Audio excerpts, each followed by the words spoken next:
কিন্তু 5 লাখ টাকা বেশি কেউ দাবিদার হতে পারবো না। দেখুন ব্যাংকের ভিতরে কি হচ্ছে আমি আপনি কি জানি? কেউ কিন্তু জানি না। ইন্ডিয়ান ব্যাংকের সাথে এলাহাবাদ ব্যাংক মার্জ হয়ে গেছে, আমাদের সিন্ডিকেট ব্যাংকের সাথে কানাড়া ব্যাংক মার্জ হয়েছে। কেন মার্জ হয়েছে? ব্যাংকের ভেতরে অবস্থা খারাপ হলো, নাহলে তো মার্জ করে ব্যবসা করতো না। কিন্তু সাধারণ মানুষ আমরা জানি যে ব্যাংকে আমরা নিরাপদ, কিন্তু আজকে ডেটে আমরা না হচ্ছে না আপনার কাছে ক্লিয়ারিটি আছে না আমার কাছে ক্লিয়ারিটি আছে।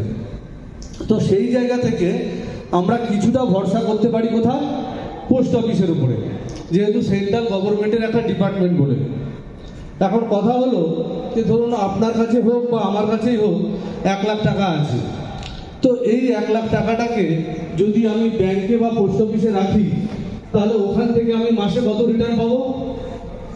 কোনো একজন সিনিয়র স্যার বললে ভালো হবে, স্যার ব্যাংকে পোস্ট অফিসে রাখলে কত পাবো? Thank you sir.